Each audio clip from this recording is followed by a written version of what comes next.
Now in output costing, we are taking up another typical example. So please look at this question which says that during the month of July 2019, 32,000 units of a product were manufactured. तो एक product की 32,000 units का manufacturing हुआ था and out of which 27,000 units were sold at ₹8 per unit. तो selling price कितना दे रखा है 8 पर यूनिट। और एक चीज जिस पर आप लोग ध्यान देंगे, 32,000 यूनिट जो है वो तो मैन्युफैक्चर की गई, उनमें से केवल 27,000 बिक गई। तो 32,000 में से अगर 27,000 सेल हो गई तो बची कितनी 5,000। तो वो 5,000 आएगा फिनिश्ड गुड, राइट। तो स्टॉक ऑफ फिनिश्ड गुड जो रह जाएगा वो कितना रह जाएगा, closing stock of finished good 5,000 units का। आई रिपीट, अगर आपने किसी महीने में 32,000 यूनिट्स का प्रोडक्शन किया है, उसमें से सेल हुआ 27,000, तो ये जो 5,000 बच गया इसको बोला जाता है closing stock of finished goods. और इसका भी एडजस्टमेंट होगा आज जब आप production cost of goods sold निकालेंगे, तो ये भी 5,000 बहुत इंपॉर्टेंट रोल प्ले करेगा। तो खैर यहाँ पर एक तो आपको ये ध्यान रखना है कि closing stock of finished good कितना है 5,000। आगे cost of raw material was 1,20,000, direct wages were ₹32,960। तो ये रॉ मटेरियल, डायरेक्ट वेजेस और अगर क्वेश्चन में डायरेक्ट एक्सपेंस हुआ, इन सब से मिलकर क्या बनती है प्राइम कॉस्ट। प्राइम कॉस्ट के कंपोनेंट्स होते हैं रॉ मटेरियल यानी डायरेक्ट मटेरियल, डायरेक्ट वेजेस और डायरेक्ट एक्सपेंसेस। और देखते हैं क्वेश्चन में क्या है। Factory overheads are absorbed at machine hour rate at ₹5 per our. तो फैक्ट्री ओवरहेड्स जो है उनका जो बेसिस ऑफ कैलकुलेशन रहेगा वो रहेगा मशीन आवर रेट। वो किस हिसाब से ₹5 per our. And total machine hours were 2400 hours. Total machine hours तो थे 2400 और एक मशीन आवर का रेट है ₹5। तो 2400 को 5 से मल्टीप्लाई किया जाएगा, जो आएगा वो आपके फैक्ट्री ओवरहेड्स आ जाएंगे, उनको ऐड करेंगे तब जाकर आएगी फैक्ट्री कॉस्ट या फिर वर्क्स कॉस्ट। आगे लिखा है office overheads are 20% on works cost. तो वर्क कॉस्ट का 20% होगा office overhead and selling overheads they will be charge at ₹25 per unit.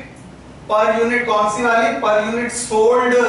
तो जो यूनिट सेल की गई थी, कितनी यूनिट सेल हुई थी 27,000, उनको जो यूनिट सोल्ड है उनके ऊपर सेलिंग ओवरहेड लगेगा कितना 25 पैसे पर यूनिट। और अब इन सब चीजों को ध्यान में रखकर you have to prepare a cost sheet showing cost per unit and profit per unit. So let us start by making use of this data in output costing, right. इन सारे डिटेल्स को ध्यान में रखकर अब हम बनाने जा रहे हैं कॉस्ट शीट। और इसके अंदर दो सेगमेंट आ जाएंगी आपकी, एक तो कॉस्ट इन रुपीस और दूसरा डिवाइड करके cost per unit in rupees, right. तो you will have this format particulars, और पर्टिकुलर्स में आप लोग यूज करेंगे कॉस्ट जितनी भी है और कॉस्ट पर यूनिट। जैसे कि सबसे पहले हम अगर स्टार्ट करें तो इसके अंदर रॉ मटेरियल की कॉस्ट गिवन है। If you see the cost of raw material, it is given as ₹1,20,000. तो 1,20,000 तो है रॉ मटेरियल की कॉस्ट। और साथ साथ अगर आप देखें यहाँ पर डायरेक्ट वेजेस भी गिवन है, right. You are also given direct wages. तो raw material 1,20,000, direct wages, direct expenses नहीं है तो डायरेक्ट एक्सपेंसेस नहीं लेने, डायरेक्ट वेजेस कितने दिए हैं 32,960। अब आप इन दोनों का टोटल कर देंगे जब, तो हमारे पास आ जाएगी prime cost. So now use your calculators, अपने कैलकुलेटर्स का यूज कीजिएगा और इनको डिवाइड कीजिएगा टोटल आउटपुट से। तो पहले तो हम टोटल कर रहे हैं 1,20,000 प्लस 32, ये तो हो जाएगा 1,52,960। ये तो हो गई टोटल प्राइम कॉस्ट, राइट। अब कॉस्ट पर यूनिट निकालनी है, तो आपकी टोटल कितनी यूनिट्स मैन्युफैक्चर हुई थी? 32,000, राइट। तो आप डिवाइड करो 1,20,000 डिवाइडेड बाय 32,000, ये आ जाएगा सीधे सीधे 3.75, राइट। आपने कुल मिलाकर यूनिट्स जो मैन्युफैक्चर करी वो थी 32,000, राइट। जो सेल हुई उससे भी मतलब नहीं है, वो तो आपका closing stock of finish good उसको काम आएगा निकालने में। जो आपका टोटल प्रोडक्शन हुआ है, आउटपुट कितनी बनाई है आपने? 32,000। उसके लिए रॉ मटेरियल लगा 1,20,000 का, डायरेक्ट वेजेस दिए 32,960 के। अब ऐसे ही 32,960 इसको डिवाइड कर दीजिएगा टोटल आउटपुट से, जो मैन्युफैक्चरिंग हुई है, टोटल प्रोडक्शन जो हुआ है, तो डिवाइड बाय 32,000 किया, ये आ जाएगा 1.03, और इन दोनों का टोटल कर देंगे आप तो 3 और 1 4.78, राइट। नोट करिएगा यहां तक कैलकुलेशन ऑफ प्राइम कॉस्ट, ये ध्यान में रखते हुए कि आपको डिवाइड किससे करना है? जो टोटल प्रोडक्शन हुआ है हमारा, राइट। टोटल प्रोडक्शन कितना हुआ है? 32,000 का। अब इसमें ऐड करेंगे हम factory overheads, right. So we will have the next segment as factory overheads. इसका जो रूल था वो था, इसका कैलकुलेशन होगा मशीन आवर रेट पर, जो कि है 5 per our. Total machine hours कितने हैं? 2400। तो 2400 आवर्स को काम हुआ और 1 घंटे पर कॉस्ट था 5 रुपए का। तो 2400 into 5, यूज योर कैलकुलेटर्स। 2400 को 5 से मल्टीप्लाई कीजिएगा, ये आ जाएगा आपके पास 12,000, राइट। अब 12,000 को डिवाइड कर दीजिएगा 32,000 से, तो हमारे पास ये वैल्यू आ जाएगी 0.375, राइट। तो हम पहले तो कॉस्ट निकालते जा रहे हैं, साथ साथ हम कॉस्ट पर यूनिट भी कैलकुलेट करते जा रहे हैं। हमारे पास फैक्ट्री ओवरहेड बेसिस था मशीन आवर रेट। 1 आवर के रेट थे 5 रुपीस, काम कितना हुआ है? 2400 को 5 से मल्टीप्लाई किया, टोटल कॉस्ट आ गई 12,000, डिवाइड कर दिया। इसको कितने से डिवाइड करेंगे? जो आउटपुट है, जो कि है 32,000, हमारे पास पर यूनिट कॉस्ट आ जाएगी। और जब फैक्ट्री ओवरहेड्स ऐड करेंगे तब हमारे पास आ जाएगी works cost, which is also called as factory cost. अब वर्क्स कॉस्ट के लिए 152 में 12 ऐड कर दिए, 164,960, और इसमें 4.78 ऐड किया, तो ये आ जाएगी 5.155। आप ये भी कर सकते हैं, सीधे सीधे 164,960 को डिवाइड कर देना 32,000 से। देखो करके 164,960 डिवाइडेड बाय 32,000, ये आ जाएगा 5.155, राइट। तो हमारे पास यहां तक आ चुकी है वर्क्स कॉस्ट, राइट। इसको हम हाईलाइट कर देते हैं। We have achieved the calculation of works cost. अब वर्क्स कॉस्ट में ऑफिस ओवरहेड्स ऐड करेंगे, तो हमारे पास आ जाएगी cost of production, right. So we are going to add office overheads. Office overheads का बेसिस क्या है? 20% ऑन वर्क्स कॉस्ट। इस लाइन पे ध्यान देना, the office overheads are 20% on works cost. तो 20% लेना है, किसके ऊपर लेना है? वर्क्स कॉस्ट का। वर्क्स कॉस्ट कितनी थी? 164,960। तो 164,960 का 20% लिया हमने, 1,64,960 into 0.2, राइट, ये आ जाएगा 32,992 और 32,992 को डिवाइड कर दीजिएगा 32,000 से। इसको किससे डिवाइड करना है? 32,000 से। तो हमारे पास वैल्यू आ जाएगी 1.031, right. So this is the value of cost per unit for office overheads. Now office overheads को ऐड करेंगे हम यहां पर, तो हमारे पास आ जाएगी अब cost of production. Cost sheet के बेसिक्स ध्यान रखिएगा जो पहली क्लास से चले आ रहे हैं। Prime cost direct material, direct wages, direct expenses से आती है, उसमें ऐड करते हैं फैक्ट्री ओवरहेड्स, तो आती है वर्क्स कॉस्ट, उसमें ऐड करते हैं ऑफिस एंड एडमिनिस्ट्रेटिव ओवरहेड्स, जो भी एडमिनिस्ट्रेशन ओवरहेड्स हैं वो ऐड करते हैं, तो आ जाएगी कॉस्ट ऑफ प्रोडक्शन। और अब ऐड करिएगा 1,64,960 plus 32,992, right? So use your calculators. 164,960 plus 32,992. ये हो गई 1,97,952, right?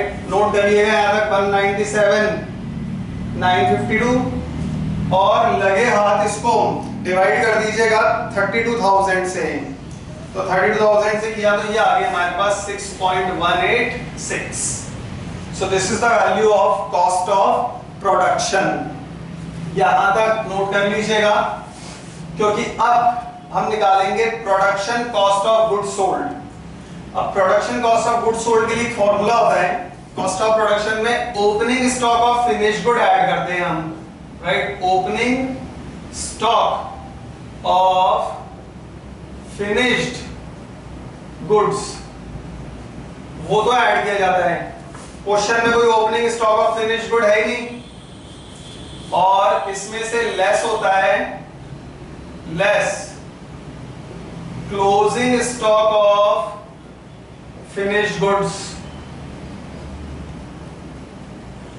अब closing stock of finished good कितना था? आपको स्टार्टिंग में बताया था जब ये क्वेश्चन स्टार्ट हुआ था कि 32,000 यूनिट्स तो बनाई थी, उनमें से 27,000 सेल हो गई, तो बची कितनी? 5,000, राइट। 5,000 ये तो आ गया आपका closing stock of finished goods, और closing stock of finished good 5,000 units था।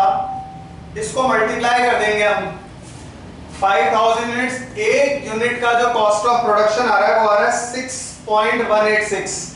ध्यान देना, closing stock of finished good था 5,000, राइट। इसको किससे मल्टीप्लाई करना है? जो फिनिश्ड गुड का कॉस्ट ऑफ प्रोडक्शन आ रहा है, तो इनटू 5,000 किया इस वैल्यू को, तो ये आ जाएगी हमारे पास 3930, राइट। इस कैलकुलेशन को समझिएगा अच्छे से। ओपनिंग स्टॉक को था नहीं, लेस करते हैं closing stock of finished good, क्योंकि opening stock of finished good पूरे क्वेश्चन में कहीं है नहीं कि भाई हमारे पास 2,000 यूनिट थी या 10,000 यूनिट थी, कुछ भी नहीं था, तो मतलब जीरो था। Closing stock of finished good कैसे आया? 32,000 यूनिट बनाई, उसमें से 27,000 आपने बेच दी, बची कितनी? 5,000। 5,000 यूनिट्स हैं, ये सारा काम चल रहा है मॉनिटरी वैल्यू रुपीस में, तो एक यूनिट का कॉस्ट ऑफ प्रोडक्शन कितना था? 6.186। तो 5,000 को 6.186 से मल्टीप्लाई किया, ये आ गया 30,930। इस अमाउंट का फिनिश गुड का क्लोजिंग स्टॉक आपके पास बचा हुआ है, तो ओपनिंग स्टॉक ऐड होता है और क्लोजिंग स्टॉक लेस होता है, तब जाकर आती है हमारे पास production cost of goods sold.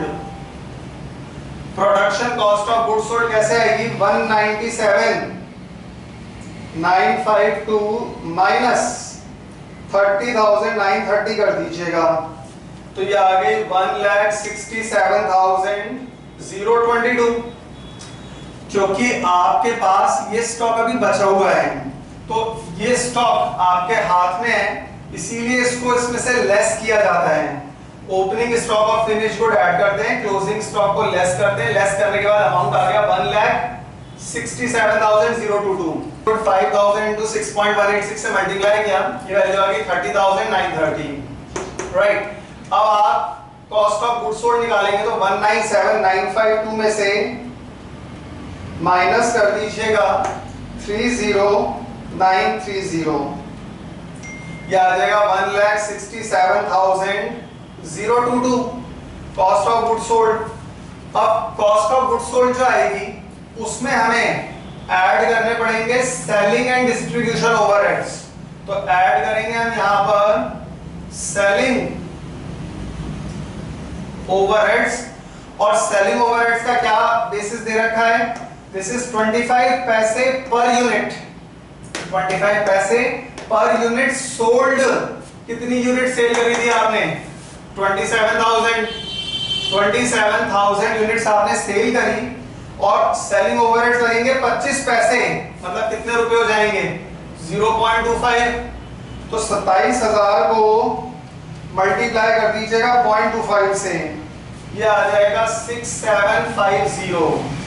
Right, अब 6750 ऐड कर दीजिएगा 167,022 में, तो हमारे पास आ गया 1,73,772। Right, this will be the value of cost of sales. ये हमारे पास क्या आ गया, कॉस्ट ऑफ सेल्स 1,73,772, और आप 6750 को डिवाइड कर दीजिएगा 32,000 से। 6750